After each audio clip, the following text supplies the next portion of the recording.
It's Wednesday, November 23. In the headlines, Lower House votes to extend 7 SOEs. Rebel salute is set for January 2023. Regionally, people are being urged to do due diligence checks before investing in cryptocurrencies. And further afield in the United States, the Biden administration is set to extend student loan payments pause. In sports, an update on FIFA World Cup Qatar 2022, plus Windies coach Phil Simmons speaks on Test series against Australia. This is the news on PBC Jamaica. I'm Simone Absalom Gale.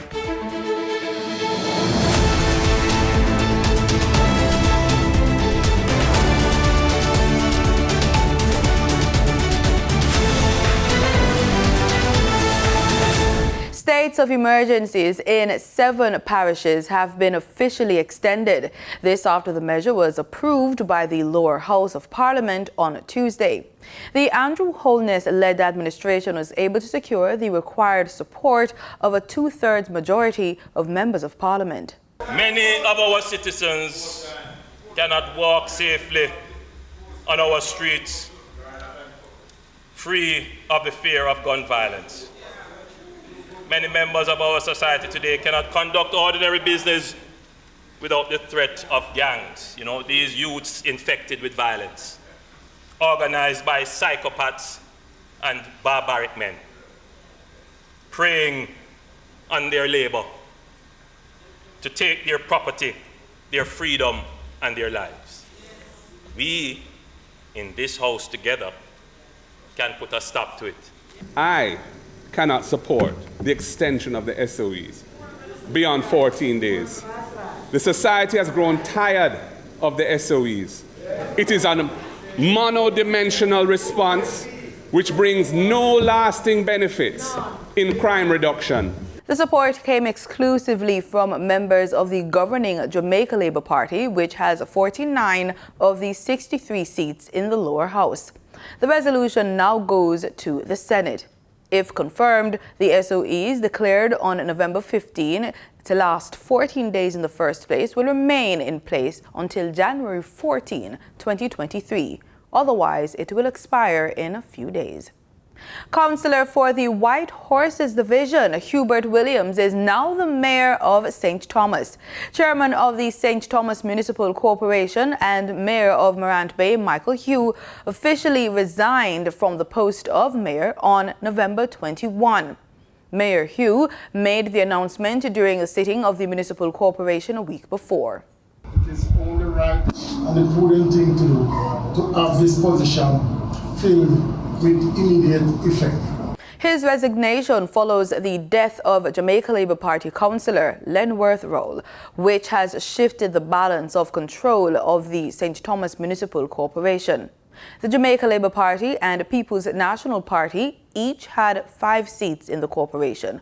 But with the passing of Mr. Roll, who was deputy mayor and councillor for the Trinityville division, the JLP is now left with 4. While announcing his resignation, Mayor Hughes says he will continue as a councillor of the Port Morant division. A delegation comprising 17 companies from the Twin Island Republic of Trinidad and Tobago is now in Jamaica on a 4-day trade mission. The companies span construction, food and beverage, logistics, packaging and printing, chemicals, as well as other sectors. The visit is part of an effort to expand and promote bilateral export trade between the countries. Minister of Industry, Investment and Commerce, Senator Auburn Hill, who welcomed the trade mission at the Jamaica Pegasus Hotel in New Kingston on Monday, boasts that Jamaica is an excellent place to do business. He says business confidence is at an all-time high, up to 18.3 points in the recent Business Confidence Report, which is the single highest point level in 20 years. Jamaicans and people from around the globe can now learn more about one of the world's leading tourism sectors. The Tourism Product Development Company, TPDCO, has launched its Jamaica's Tourism Titans podcast. The program will share information about people who have made and continue to make significant contribution to Jamaica and the region's tourism industry.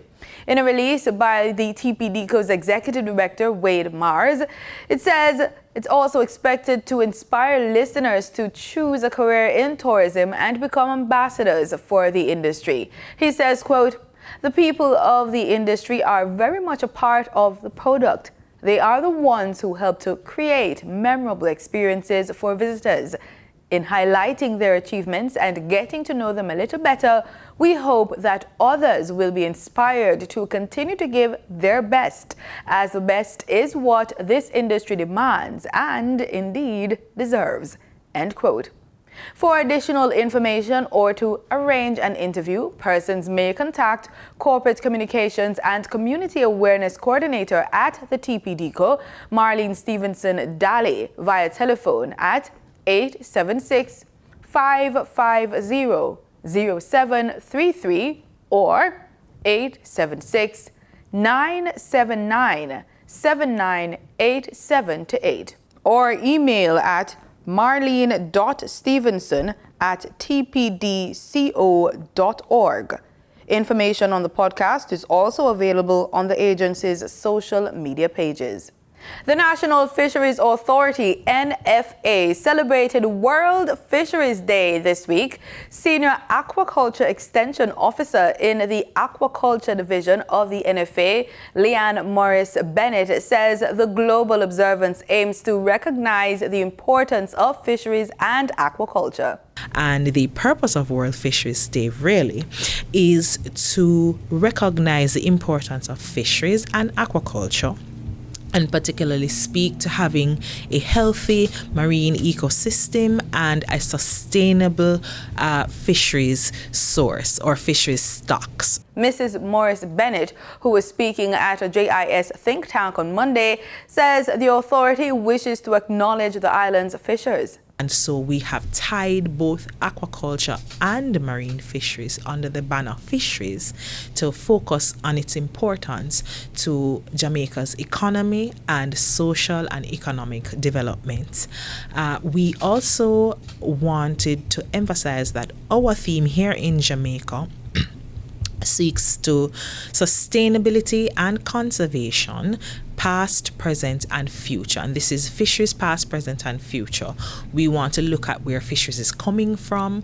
We want to see where we are now, and we want to further improve the ability of fisheries to be a sustainable economic activity with the development of several things that are on the horizons. Currently, more than 200,000 Jamaicans work in the fisheries subsector. In 2021, Jamaica's aquaculture sector produced approximately 869.2 metric tons of fish, valued at US $5.17 million. The island's marine fisheries sector produced 10,093 metric tons with a value of $79.16 million. Rebel Salute is back, and it's set to take place at Grizzly's Plantation Cove in Prairie, St. Anne. Rebel Salute is slated for January 20 and January 21 after a one-year break due to COVID-19. Conceptualizer Tony Rebel has shied away from disclosing details about the extent of the lineup, but he did admit that American reggae band Big Mountain will be performing. The California-based band is renowned for its remake of Peter Frampton's Baby I Love You Way, which became a top 10 single in the US in early 1994, reaching number 6 on the US Billboard Hot 100. Rebel Salute was first held at the Freres Entertainment Centre in Mandeville, Manchester in 1994. Time now for the Business Report with Anita Rodney.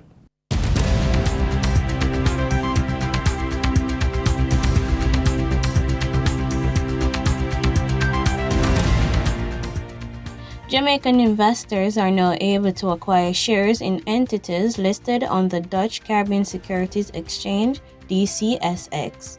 This following the signing of a memorandum of understanding facilitating the arrangement between the Jamaica Stock Exchange and the DCSX on Tuesday, November 22. The partnership will also enable the cross-listing of companies on both exchanges and facilitate greater educational training via the JSE e-campus and leveraging of online trading platforms. Minister of Industry, Investment and Commerce Senator Albin Hill, in his remarks, welcomed the arrangement and described it as one which supports Jamaica's economy. Meanwhile, Managing Director of the JSC Group, Dr. Marlene Street Forrest, said the MOU allows local investors a foot into the European markets, adding that the DCSX will also have a foot into Jamaica and the other Caribbean islands. For your market updates, in foreign exchange trading for Tuesday, November 22, the US dollar sold for an average of $154.79. The Canadian dollar ended trading at $115.97.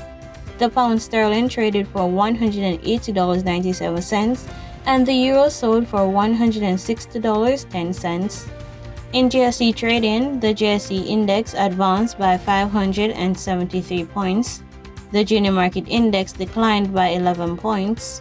The combined market index advanced by 435 points, and the All Jamaican Composite Index advanced by 771 points. Overall market activity resulted from trading in 101 stocks, of which 34 advanced, 53 declined, and 14 traded firm. Stocks advanced for Access Financial Services Limited, AMG Packaging and Paper Company Limited, and Caribbean Producers Jamaica Limited. Stocks declined for 138 Student Living Jamaica Limited, 138 Student Living Jamaica Limited Variable Preference, and Barita Investments Limited.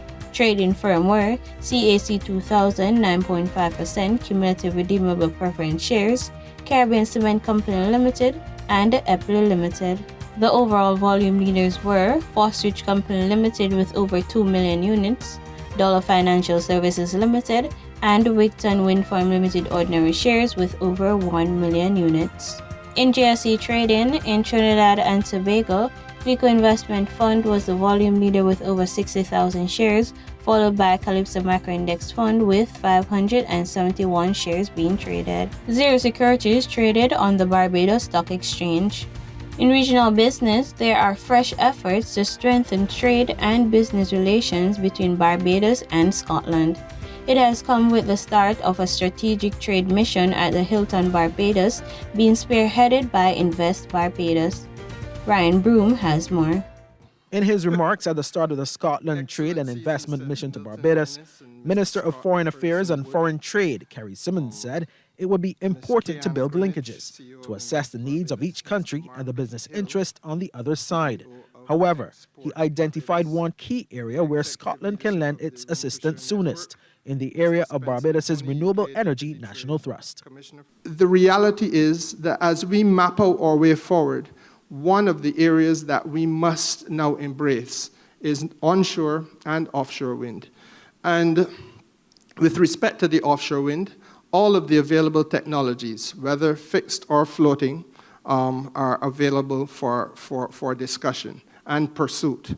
We have 16 times our land space in terms of our ocean space. And therefore, we want to make the most of that. We have done the wind studies. We've identified parts of the island, especially to the north of the island, which are deemed to be ideal, and as far as I understand it, within the top 10 locations to be found on planet Earth for investment in wind. And Minister Simmons says since Scotland has been able to record achievements in the area of wind so far, he believes it should be easier for the two countries to forge an alliance. He also identified another key area of potential cooperation. We have the obvious need, and you folks have the obvious capacity, experience, and expertise.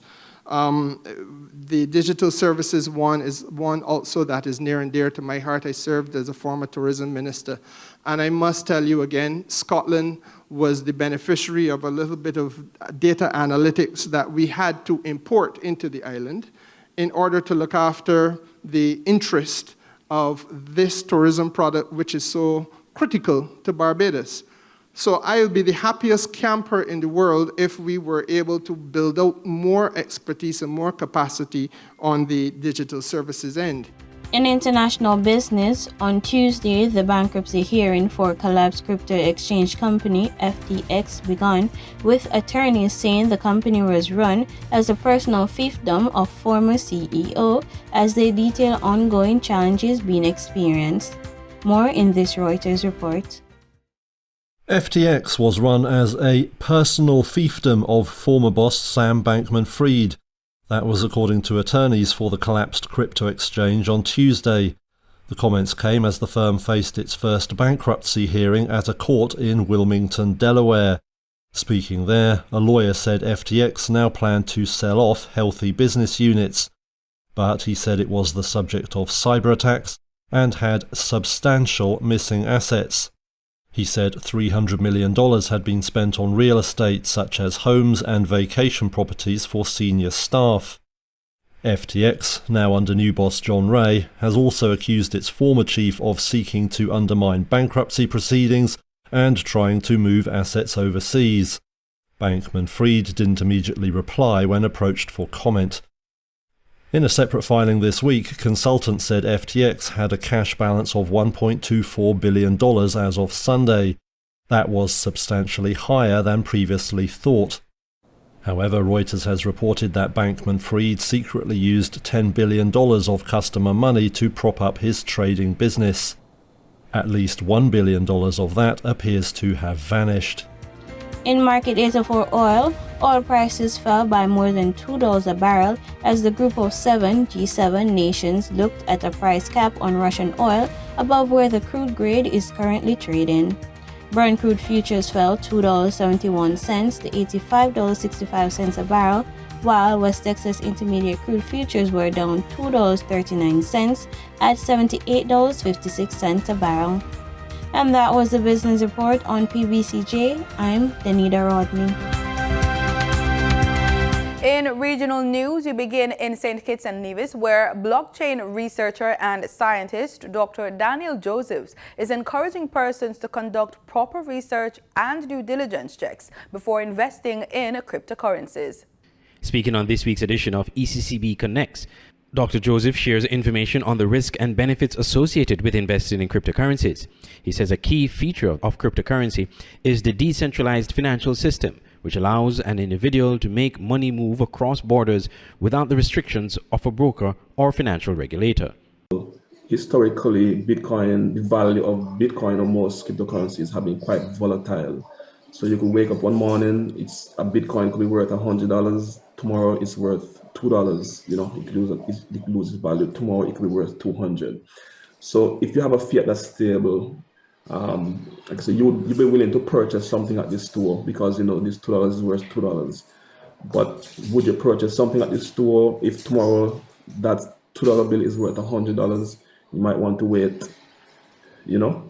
So because of the volatility, the non-fungibility, and people seeing cryptocurrency as more as an investment.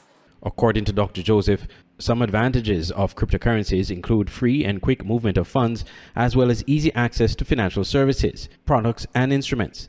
He notes, however, that cryptocurrencies are quite volatile and involve a very high risk. Furthermore, the decentralized system on which the cryptocurrency operates does not allow for any recourse or layer of protection for the investor. Decentralized trust, in that you have many individuals, any individual who wants to can be part of the process. So you have multiple nodes that each of them have a copy of the ledger. Like instead of the bank having one copy of the ledger, everyone has a copy of the ledger. Now the challenge is, if everyone has a copy of the ledger, how do you know which version of the ledger is correct? Because any of the participants could make some changes maliciously or otherwise. So how do you know which is the correct ledger? So the key challenge was to be able to solve a consensus, to reach a consensus as this is the correct version of the ledger. So what Bitcoin did when it was introduced in 2009, 2008 was to come with a solution of reaching that consensus. Dr. Joseph cautions that prior to investing in these types of cryptocurrencies, a person should conduct research. In recent months, there has been an increase in the use of cryptocurrency in St. Kitts and Nevis, most notably the Bitcoin Cash. To view the full discussion with Dr. Joseph, persons are encouraged to log on to the ECCB's YouTube channel and Facebook page, ECCB Connects. History was made in Antigua and Barbuda as students got the opportunity to speak live with an astronaut at the International Space Center from their classroom. The students of St. Nicholas Primary School were chosen to join their peers from 7 other Caribbean and Latin American countries on the call. Students drilled astronaut Josh Casada as part of the initiative, which saw SEDIMA partnering with a number of agencies, including NASA and the International Space Station. Known as disaster fighters, the opportunity helped the students to learn how satellite research and monitoring can help us understand and better respond to natural disasters and hazards which affect us. Grade 5 student Willow Zybri posed this question to the astronaut. Willow from Antigua and Barbuda. If a hurricane is happening, can you see it in space? Over. In fact, we can see hurricanes from space. We are only 250 miles above you and racing around the planet, so we can see these big storms. We can see them from the cupola. We can take high-resolution photography, and we can see when they're coming.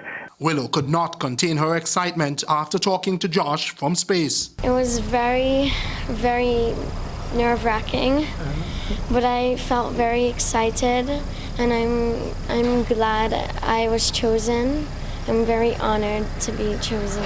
It's so amazing. It's so fun. And I hope someone else can be selected from St. Nicholas next year. Grade 6 student Leanne Joseph also spoke with the astronaut. I was nervous the whole entire time, but it was really exciting. Principal Mary Kennel says the institution was selected from 300 other schools in Latin America and the Caribbean. She hopes the students learn from the exercise. We just hope that, the discussions that we've had with the students, ongoing discussions with regards to disaster preparedness, that, we can continue with that and, just inspire them to think more about it. Obviously, hurricanes, earthquakes are things that we do have to deal with here in the Caribbean region. We do have to be very aware of it, and it's important that the students know that and are prepared for it. The Barbados government is about to roll out a new initiative that could land Barbadian students lucrative job opportunities. This was revealed by Prime Minister Mia Mottley during her speech at the Barbados Chamber of Commerce and Industry's Business Luncheon and Discussion Forum at the Lloyd Erskine Sandyford Centre. Student Revolving Loan Fund will be announcing to the country very shortly a program starting with the first 200 persons to be trained in cybersecurity and to be able to get global jobs after the 4 to 6 month training program that the Student Revolving Loan Fund will facilitate. It is intended to train 1,500 people in the next 18 months, and the job starting will be at a minimum of 60,000 Canadian a year per student who succeeds in being able to land a job. So these are real opportunities, global jobs, but living in Barbados.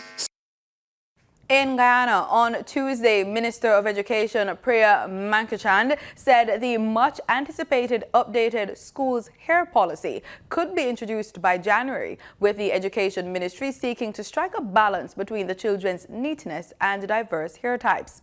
The Education Minister told the newsroom that a consultant has provided a report consisting of changes that should be implemented after considering several conditions as it relates to their hair and school. This report comes following several rounds of consultations with parents, teachers, and other stakeholders. Yes, no, we are sure the changes will be made. I don't want to tell you, I think it's premature for me to tell you now what those changes are, because the changes are going to be informed by what people said during the consultation. Because we had to balance health and safety and neatness with the realities of different hair types, and that's what we will be doing in the new changes. But so we hope to get that out by the new school year. Not school year, school term. In international news, United States President Joe Biden announced a new plan to extend a COVID-era pause on student loan repayments, while the Supreme Court hears a challenge to his debt forgiveness program. More in this report. Americans with student loan debt could be spared from payments until August next year. President Joe Biden announced a new plan on Tuesday to extend the COVID-era pause in repayments yet again past the old date of end December. It comes after borrowers had been told another Biden program to forgive up to $20,000 of their debt would kick in before payments were set to resume in January 2023. That forgiveness program has been blocked by two legal challenges. Biden says a longer pause would give the Supreme Court a chance to hear one of them. The Biden administration on Friday asked the Supreme Court to lift a lower court's order blocking the program, which would cancel billions of dollars worth of debt from loans held by the Department of Education. That order stemmed from a challenge brought by 6 Republican-led states. According to Biden's new plan, the pause in the debt repayments would be extended while the case is pending, potentially until June 30, 2023. The Education Department announced payments would resume 60 days after, which could be until late August. We've made incredible progress. Biden announced the forgiveness program in August this year, a plan based on income levels that would benefit millions of Americans. The president tweeted on Tuesday, "I'm confident that our student debt relief plan is legal, but it's on hold because Republican officials want to block it." With a relief program estimated to cost the government about $400 billion, Republicans have raised concerns it would make inflation worse. At a federal appeals court, the Biden administration is also contesting a separate ruling by a federal judge in Texas, which found the program unlawful. The government stopped taking applications for student debt relief after the November 10 ruling.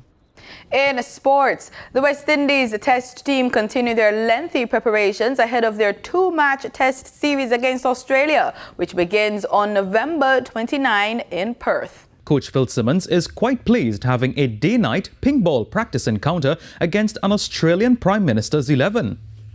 Just get accustomed to the ping ball. I think it's a little bit of a difference, and some of the guys have played a ping ball test or two, but most of the guys haven't, so it's just getting accustomed to it, and it's a good thing we have this game, so we can get accustomed to what it's going to do at different periods in the day, night, and just prepare ourselves for Adelaide.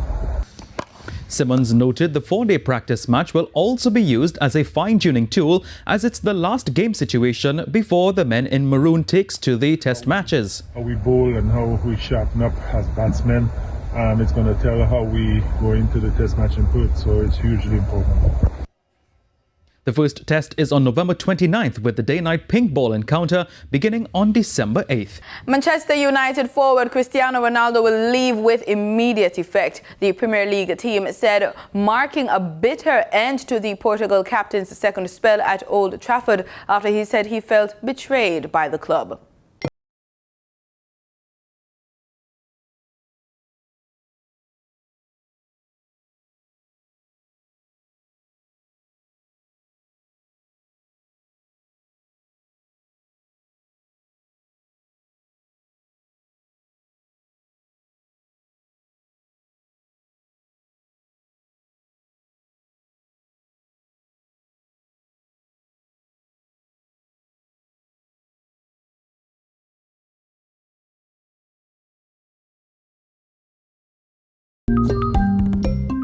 Time now for an update on FIFA World Cup Qatar 2022. Up to news time in Group F, Morocco and Croatia's match ended 0-0. And in Group E, Japan won against Germany 2-1. That's the news on PBCJ. Thanks for watching.